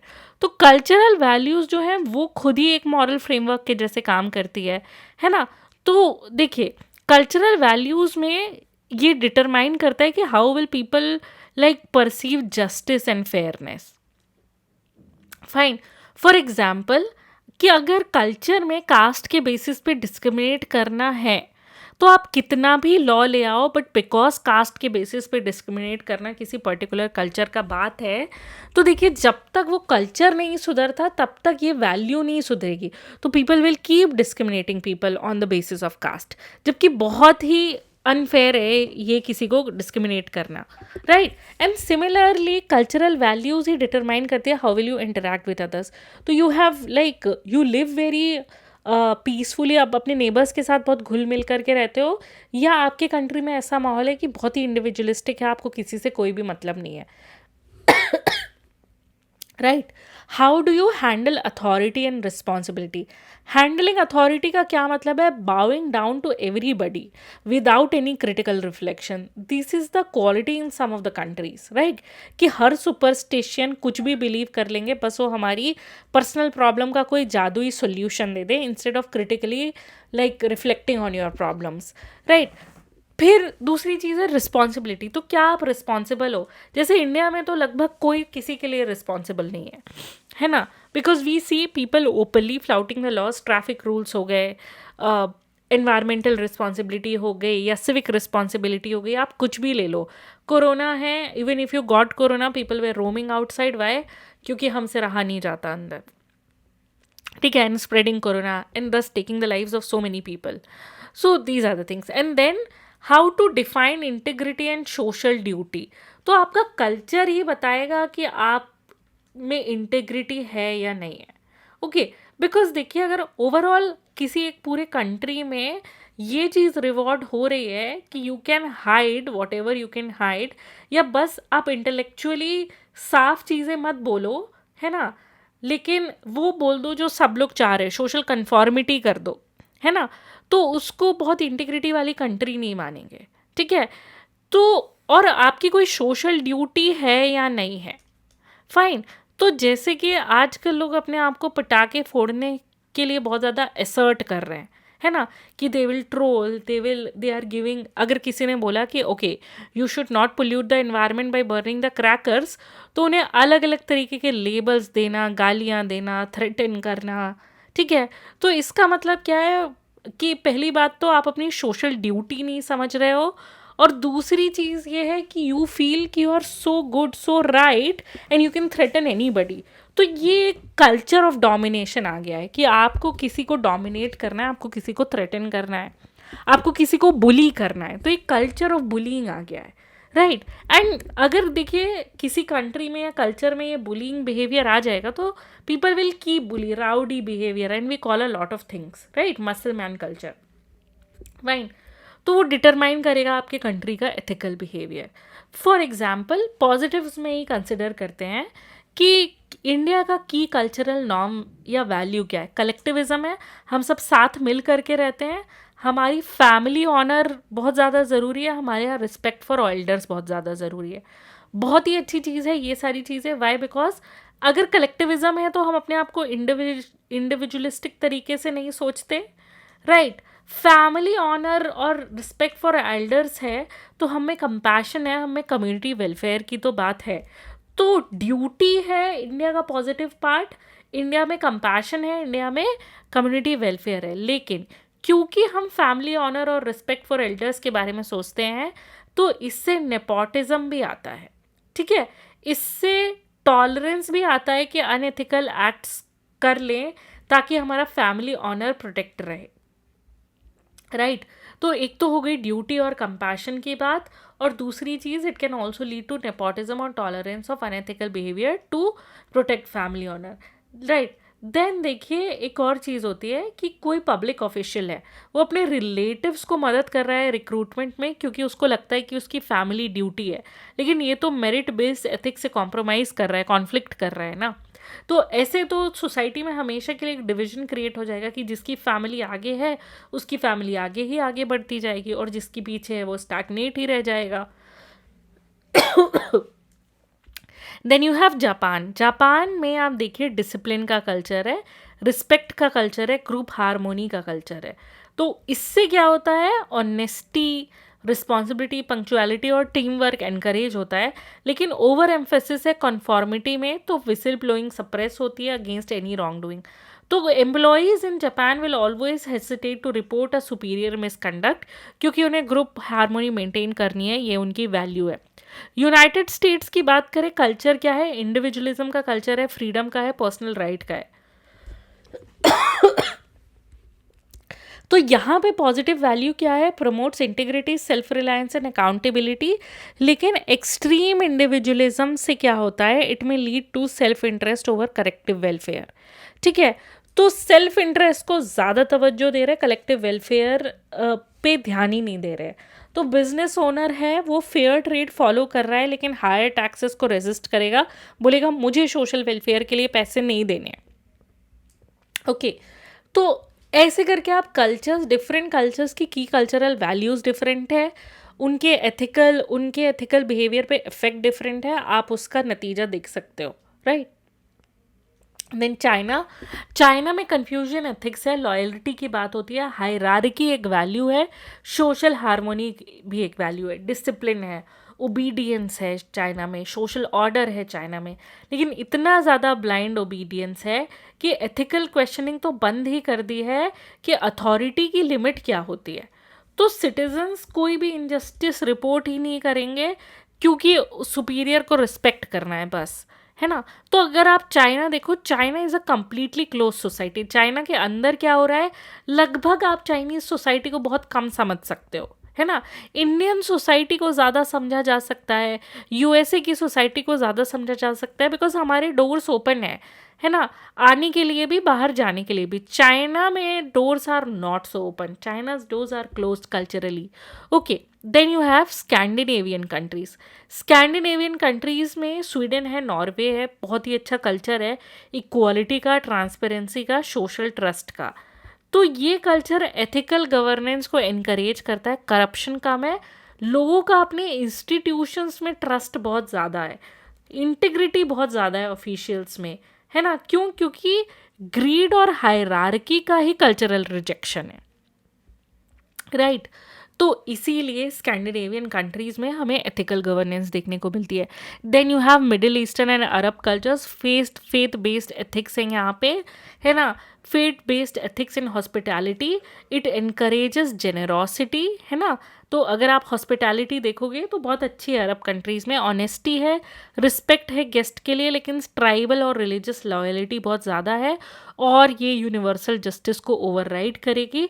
तो लीडर अपनी ट्राइब को फेवर करेगा ओवर अदर्स, और इसको वो मॉरल लॉयल्टी समझेगा, उसको बायस नहीं कहेगा, है ना। उसको वो बोलेगा कि यही मॉरल लॉयल्टी है, राइट।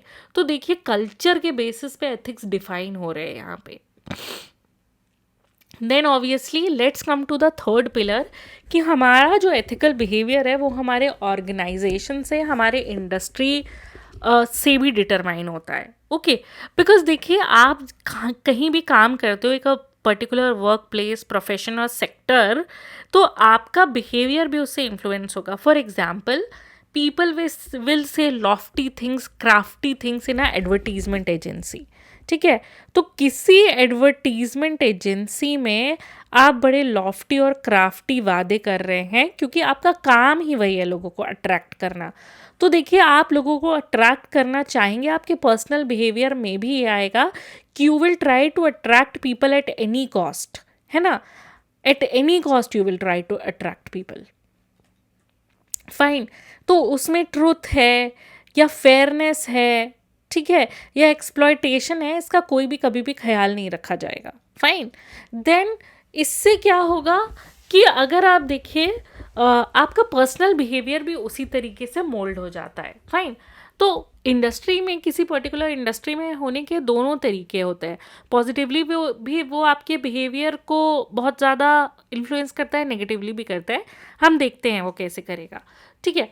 देन देखिए किसी ऑर्गेनाइजेशन या इंडस्ट्री में रहने पे आपका लीडरशिप बिहेवियर होता है, आपकी कंपनी की कुछ पॉलिसीज़ होती है, आपके पीयर इन्फ्लुएंस होते हैं, रिवॉर्ड सिस्टम होता है ना। तो कंपनी में आपका कौन लीडर है या कौन आपका मेंटोर है और वो आपको क्या सिखा रहा है, आपकी कंपनी की क्या पॉलिसीज़ हैं, राइट।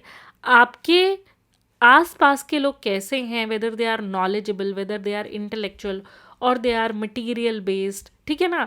तो वो इन्फ्लुएंस करेंगे। और कुछ कंपनी का रिवॉर्ड सिस्टम भी होता है, वो किस बात को रिवॉर्ड करता है। तो कोई कंपनी है, ठीक है ना, तो वहाँ पे अगर आप देखो कि for example if you praise your boss a lot, तो उसको हम हिंदी में क्या कहते हैं, चमचागिरी कहते हैं, है ना। तो आपको उसका रिवॉर्ड मिल रहा है, आपकी अप्रेजल पे उसका रिवॉर्ड मिल रहा है, या फिर आपको इस चीज़ का रिवॉर्ड मिल रहा है, राइट, कि आपने मेरिट बेस्ड काम किया है, आपने टारगेट पूरा किया है, आपको इस चीज़ का रिवॉर्ड मिल रहा है। ओके, तो ये वाली बात है। अब देखिए कोई भी ऑर्गेनाइजेशन है, organisation will function as a moral ecosystem, ठीक है। तो इंटीग्रिटी, फेयरनेस, ट्रांसपेरेंसी को रिवॉर्ड अगर किया जाएगा तो एम्प्लॉयज़ एथिकली बिहेव करेंगे। लेकिन अगर प्रॉफिट, पावर और परफॉर्मेंस को प्रायोरिटाइज किया जाएगा ओवर एथिक्स, तो अनएथिकल प्रैक्टिसेस स्प्रेड करेंगे, ठीक है ना। तो देखिए दोनों ही चीज़ें हैं। एक ऑर्गेनाइजेशन में अगर इंटीग्रिटी को, फेयरनेस को, रिवॉर्ड किया जा रहा है, तो अब आपका बिहेवियर कैसा होगा, एथिकल ही होगा। क्यों? आपके आपके वर्क प्लेस पे आपको इस चीज़ पे इंसेंटिवाइज किया जा रहा है।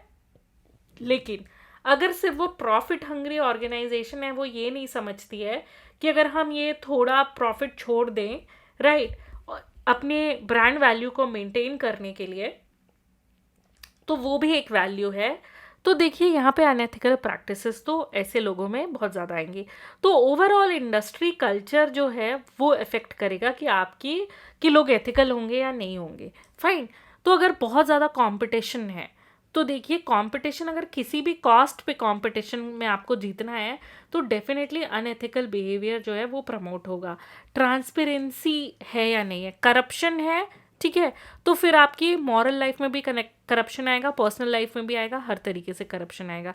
तो it will greatly affect the moral conduct of individuals with in it. Fine. तो देखिए आपकी ऑर्गेनाइजेशन और इंडस्ट्री भी आपका एथिकल बिहेवियर अफेक्ट करती है। फॉर एग्जाम्पल टीचिंग को एज अ प्रोफेशन ले ले, तो टीचिंग में देखिए एथिकल वैल्यूज़ क्या है, ऑनेस्टी है ना, दोनों चीज़ों पे ऑनेस्टी है कि whether, for example, a teacher should be capable enough to deliver his or her content. The second thing is teacher should tell the students honestly where that student stands, right? तो ये honesty की ज़रूरत है। Teaching में patience की ज़रूरत होती है कि देखिए any concept it takes time for the जो भी प्यूपल्स रहते हैं या जो भी एस्पिरेंट्स रहते हैं, तो कॉन्सेप्ट को टाइम लगता है एस्पिरेंट्स के दिमाग में सेटल होने के लिए। You may have to repeat it again and again. तो उस चीज़ का पेशेंस होना चाहिए।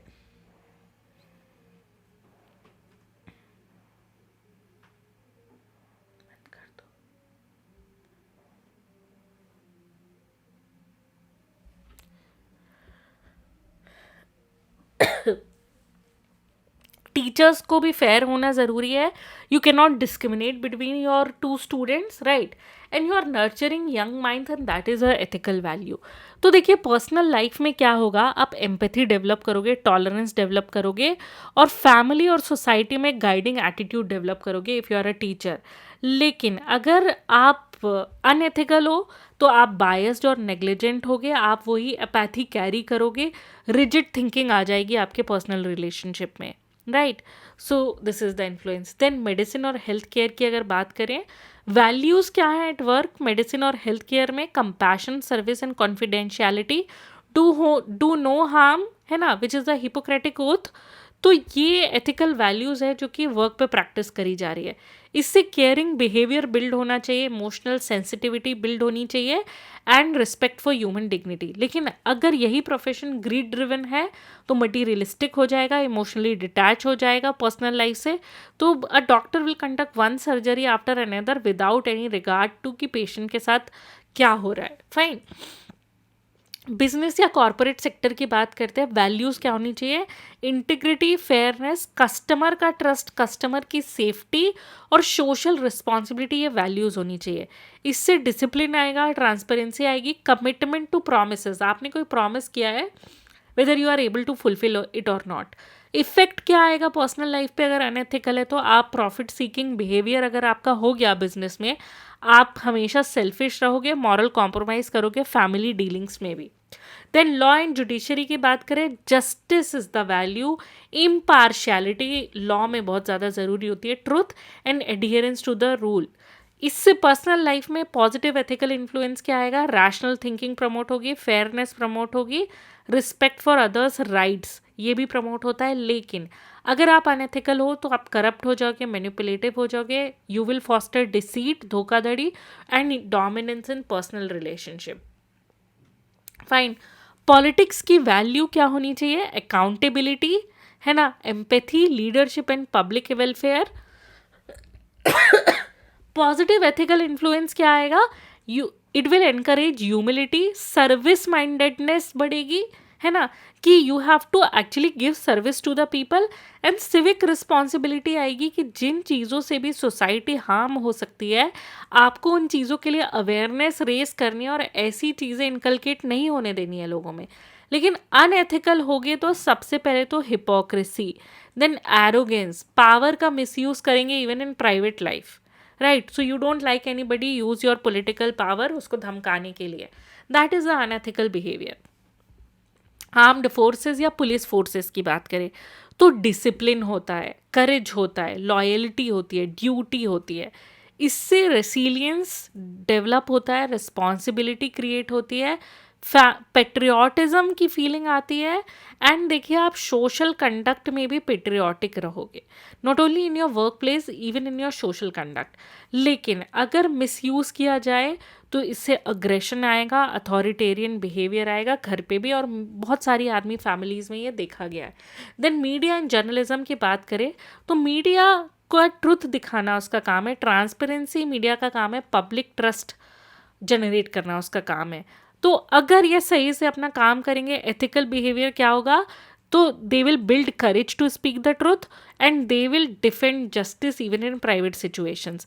लेकिन अगर यही मीडिया अनएथिकल हो जाता है तो वो बन जाता है सेंसेशनलिस्ट, वो गॉसिप स्प्रेड करेगा। आप देखते ही हो बॉलीवुड सेलिब्रिटीज़ की लाइफ दिखाए जा रहे हैं, वो बायस्ड मीडिया होगा, ठीक है, हर तरीके के बायसेस को स्प्रेड करेगा और वो प्राइवेसी के लिए उसका कोई रिगार्ड नहीं होगा। तो आपने देखा ही है आजकल जो कल्चर है, राइट?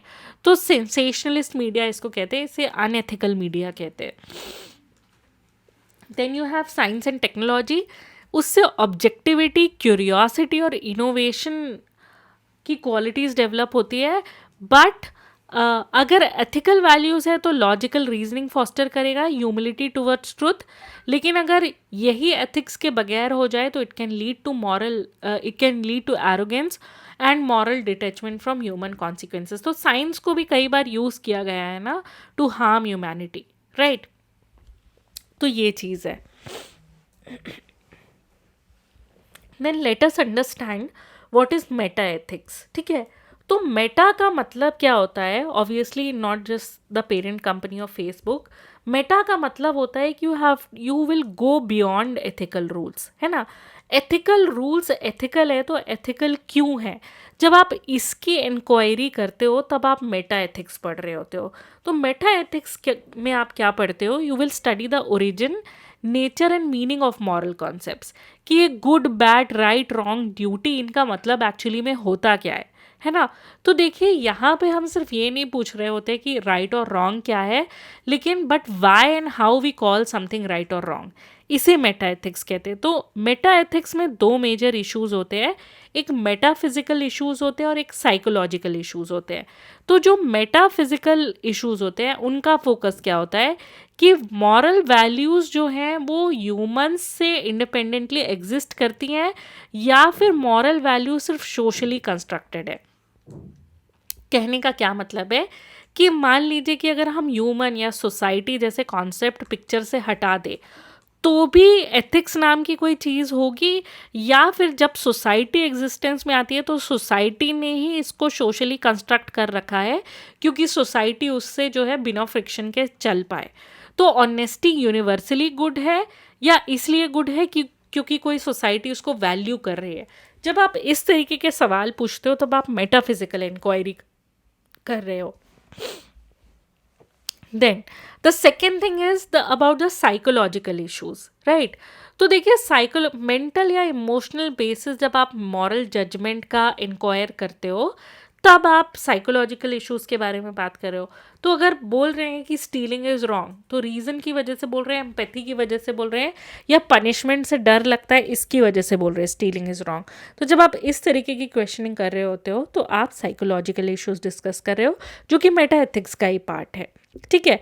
तो मॉरल टर्म्स और जजमेंट के मीनिंग और इंटरप्रिटेशंस को स्टडी करना, ठीक है, मॉरल क्लेम्स को एग्जामिन करना, है ना, इसको मेटा एथिक्स कहते हैं। आप मॉरल प्रिंसिपल्स की वैलिडिटी को टेस्ट करोगे, ठीक है, तो इसको हम मेटा एथिक्स कहते हैं। तो यहाँ पे कंसर्न क्या है कि मॉरल लैंग्वेज की फिलॉसफी को हमें जानना है, that is called Meta ethics. This is up for this class.